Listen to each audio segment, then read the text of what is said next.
Hi, I'm David Baldwin. I'm here on behalf of Savannah River National Laboratory. Today I'm talking about kind of the impacts and some of the risks associated with wireless technology and kind of the implementation and evolution of kind of just all tech in general, and how the introduction of smartphones and newer, more convenient technology like wireless imposes its own kind of unique kind of risk set, and how that kind of slips under the radar with a lot of the introduction of tech in mobile units. So a little bit of a who am I? I've been a cybersecurity researcher with Savannah River National Laboratory for going on 3 years. A lot of what I've been working on for the past 2 years is an effort to ensure that the future of medical devices have a higher level of security posturing and hygiene, and trying to ensure that a lot of the current pitfalls that a lot of medical developers fall into currently, they hopefully won't in the future, with the introduction of better guidance and guidelines. And that's kind of what inspires why I'm here today, and kind of talking about what we've found so far in kind of a broader light that kind of applies to other units and other types of technology outside of the realm of just MIoT. So a few common types of wireless technology, not that I've done testing on all of these, but I think, kind of just in the grand scheme of things, it is relevant. I'm sure you guys can think of a million different types of wireless technology that you guys use in your everyday life, and potentially also in business cases. I've got a few examples up here on the slides for you guys that you probably have at least some experience with. And that's like, Garmin smartwatches. We've got the Android Team Awareness Kit if you're a civilian, or Android Tactical Assault Kit if you're more familiar with its previous name. And then the stuff that I've worked with personally, which are medical devices like ultrasound devices, and other things that have kind of adopted the introduction of smartphone-enabled technology. And so the main thing I kind of want to drive home today is just considering a lot of the risks associated with this technology that kind of skate under the radar currently. So when we kind of do a risk evaluation and associate the risks with these devices, it's typically done relatively thoroughly, but only kind of on the technology we're introducing. We don't really consider necessarily the way that it uses APIs, or the way that it's kind of introducing potentially the use of a smartphone and the software developer kits, and kind of the underlying foundation that it's utilizing that isn't necessarily integrated into the hardware itself. And so I kind of really want to drive that home and really talk about, I guess, some of the risks associated with those types of technologies and those kind of newer functions and features. So to get started, I kind of want to talk about Wi-Fi Direct. We're all pretty familiar with Wi-Fi. I'm not sure how many of you guys are familiar with Wi-Fi Direct. It does function slightly differently than Wi-Fi, which traditionally uses some form of router or switching unit, and that kind of handles measuring signal strength and then routing or switching the two devices to each other. In the case of Wi-Fi Direct, specifically talking about its utilization with Android and iOS, that kind of router situation is bypassed, and one of those devices will actually act as the AP or access point. In that case, that device needs to make sure that it is assessing the signal strength and making sure that it can establish a stable connection. And to do that, it leverages certain APIs, and those APIs utilize geolocation data to ensure that when they're establishing a connection, that it can be stable and that they have the proper RSSI to do so. And so that's kind of a very relevant kind of topic to talk about when we think of using these sorts of devices in kind of adverse situations. Because typically when we think of a wireless connection, we think that maybe it's visible in some way, shape, or form, but we don't really consider that if utilization of that connection being intercepted can actually give away our specific location as well. And then kind of to talk about that further, when we consider wireless, it's relatively obvious, but we have to consider that devices are constantly broadcasting and constantly listening. And if they didn't do that, the connection would be severed. And that means that when we're using these types of devices, there's some sort of signal that we're giving off at all times. And that's something to consider when we're using them in adverse scenarios, because if we have adversaries kind of scanning and looking for signals, that may potentially expose your location. to kind of go off that further, again, I want to talk about Wi-Fi mapping. For those of you who don't know, in this day and age, Wi-Fi itself, even without using a GNSS or other type of geolocation chip, is actually considered a location service. And this is done because we can now locate wireless signals and wireless access points by geolocating them in relation to other access points. And a good example of this is the Wiggle database, or Wiggle map that you can look up. It's an open source war driving application where people drive through neighborhoods and they drive through streets, and they just kind of log all the access points that they're finding. And so I've got a screenshot of that here, and that kind of shows you the density and the locations of different access points. And I think this is a great example when we think of the utilization of potentially using wireless or Wi-Fi devices in places like Ukraine, where these sorts of maps are in existence as well. And if we're using a temporary access point or we're using a permanent access point, it's potentially already within the Wiggle database, or we can use that Wiggle database to actually just log where that device is being utilized based on its location to other access points. And I think that's kind of concerning and typically kind of overlooked when we go through the adoption process of newer technologies. So that's something I kind of wanted to talk about. We also have trilateration, which is just the process of triangulating a signal to locate where it is. I want to talk about that because we've known about it for a long time, the technology that we use to do trilateration has changed drastically in the past decade. So now not only can we do trilateration through things like Wiggle, but when we're using other types of signals, whether they're encrypted or logged or just in general, adversaries have the capability to trilaterate a signal with the use of antennae on drones. So it becomes significantly more portable, and it's usable in very remote and urban locations as well. And it's just something to consider when we're using just wireless technology for softs or for units in general, and just to kind of consider the potentially lethal risks associated with a unit being located when they're in an adverse scenario or environment. We've also got a picture of enumeration down here in the bottom right hand.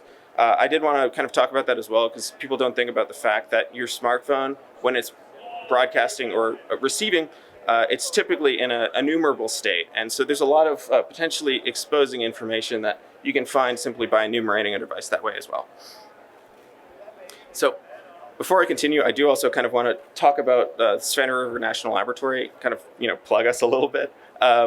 So if you have any kind of mission set that you're looking to complete and you have any kind of gaps in technical knowledge or any interest in kind of streamlining or expediting a process, we have a variety of subject matter experts across the board, whether that's chemistry, mechanical, electrical, grid, and so forth, and we can help you streamline that process. We are able to very rigorously test any kind of product, whether that's something we have or something we've adopted from an adversary, and we can do very, very high fidelity CT scanning.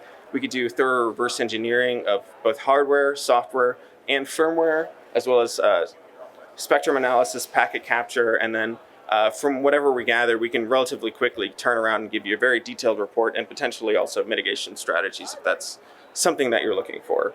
But I'll get back to kind of what I'm talking about now. And so one of the things I really want to mention is reverse engineering. And so when we think of reverse engineering, it's been around for a very long time, but the accessibility associated with a lot of newer technologies that we're adopting kind of makes it very, very available and very cheap for our adversaries to do. As we begin adopting a lot of technology that uses smartphones to kind of offload a lot of the processing power for portability and just for the cost for the developers, those applications begin to show up on the iOS and the Play Store. And typically they're free as well, because the vendor kind of expects you to pay for the product when you buy the hardware. So the software is typically freely available. And that's also true for the adversaries, right? And so what they can do then is just reverse engineer the application from the iOS or the Play Store. And from there, they can really learn a lot about the application. And depending on how good of a job the vendor does of securing that, sometimes they can also find a lot of critical exploitability or anything that they can potentially leverage to locate or write their own exploits for the device.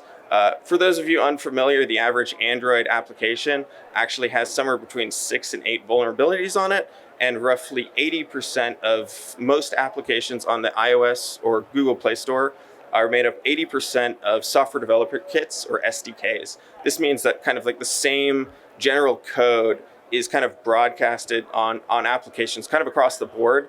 Whereas if one of those devices has some kind of exploitability that can be leveraged against it, there's a relatively high chance that can also be leveraged against another application. And that's kind of concerning, especially when a lot of the software developer kits that are being used because they're cheap, and a lot of them also come from China.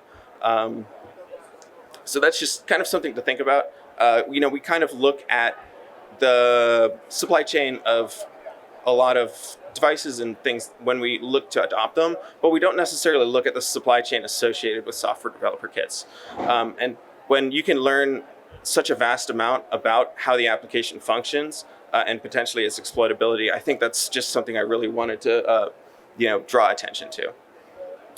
Coupling that together with doing wireless reconnaissance as well, which is a very common technique used adversarially and by just threat actors in general.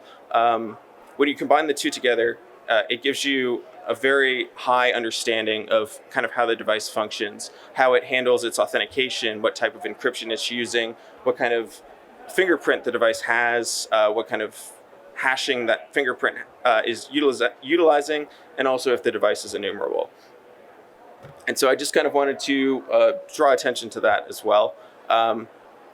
In my experience from the devices we've analyzed, doing a combination of these two gave us a vivid understanding of how to kind of locate the device very easily. So the device we looked at did a really good job of handling the shortcomings of WPA2 by utilizing a combination of Bluetooth and Wi-Fi to kind of obfuscate the process of authentication. But the issue that we found with the device is that it very publicly broadcasts its address as an access point, and it has a very identifiable access point naming parameter.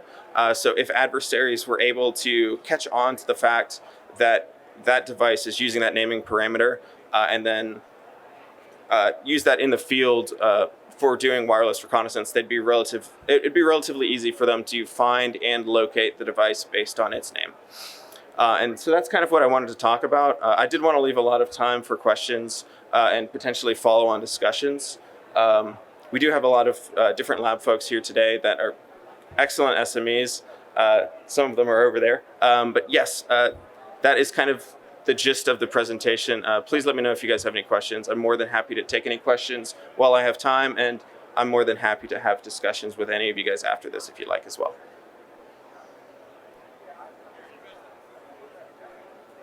No one? Man, I should have rambled more. Yes.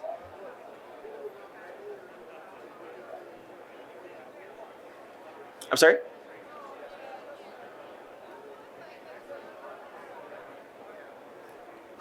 Yes. So to look at Android applications, there's a few different tools you can use. So kind of one of the main things you want to do is you want to convert it to like a Java repository. And then from there, you can upload that into a tool like JADX, which is a Java decompiler. It also has built-in deobfuscation.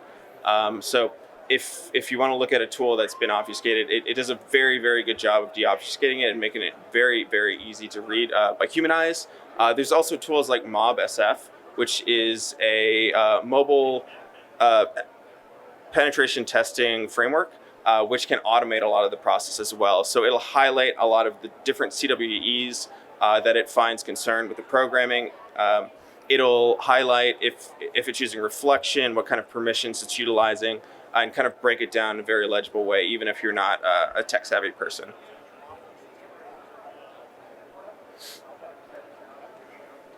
Yes.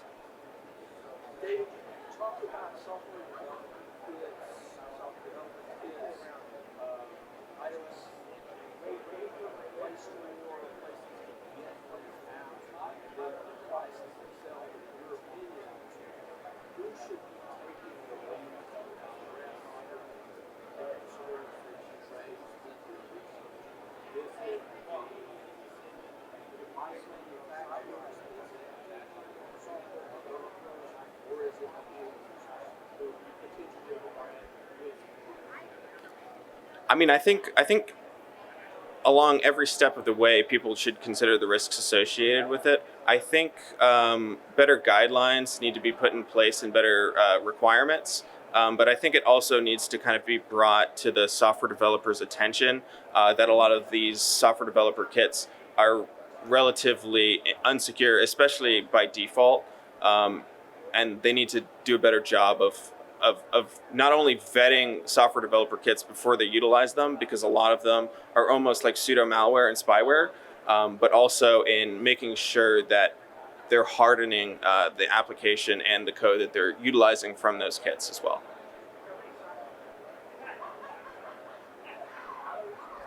All right. Well, thanks everyone for your time.